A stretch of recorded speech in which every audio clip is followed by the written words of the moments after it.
Israel yarashe misile ziremereye kuri Katari. Ubu tuvugana Katari iri mu mazi abira.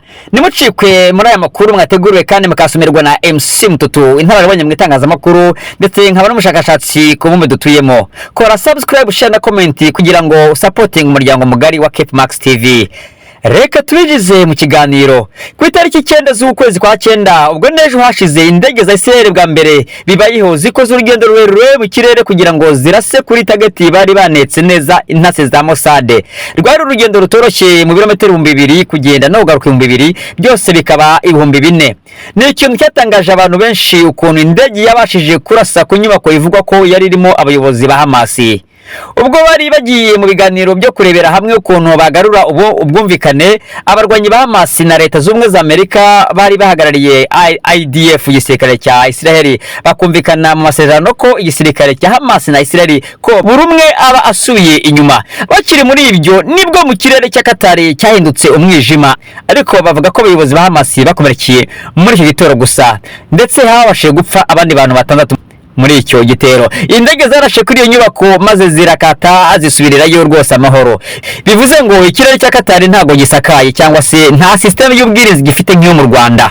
Mu yandi magambo ikirere cya Katari cyambaye ubusa, yewe u Rwanda rwubahwe. Minisitiri w'intebe wa Israel Benjamin Netanyahu yarahiye n'umujinya mwinshi avuga ko niba Katari dataye abayobozi ba Hamas cyangwa bakabashyikiriza urukiko rukuru, ubwo natwe Israel turaza kwihaniza Katari n'ibyanga tuyitere. Ayo ni amagambo ya Benjamin Netanyahu. Indege zo mu bwoko bwa F-35, F-16 na Boeing 707 nizo zarashe kuri iyo nyubako iherereye mu gace kitwa Lakataifa muri district ya Katari n'ubundi. Perezida wa Amerika Donald Trump yatangaje yuko atishimiye icyo gitero cyatumye Israel yambukiranya ibihugu ikajya kurasa muri Katari. Reka tukiri muri mood y'amakuru, reka tunyarukire gato mu gihugu cya Yemen. Israel ikimara kurasa Katari ntiyarekeye aho, ahubwo iri kwitahira iwabo. Ntawuzi ibisazi byafashe aba bapilote ba IDF maze barekurana none za misile hejuru ya Yemen mu murwa mukuru wa Sana.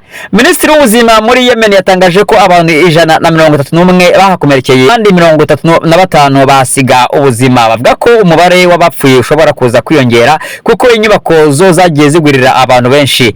Benjamin Netanyahu yatangarije ikinyamakuru cya Israel ko impamvu nyamukuru yatumye abarasa Yemen ni igitero cya drone izwi ku izina rya Houthi drone yarashe ku kibuga cy'indege cya Israel Ramon Airport.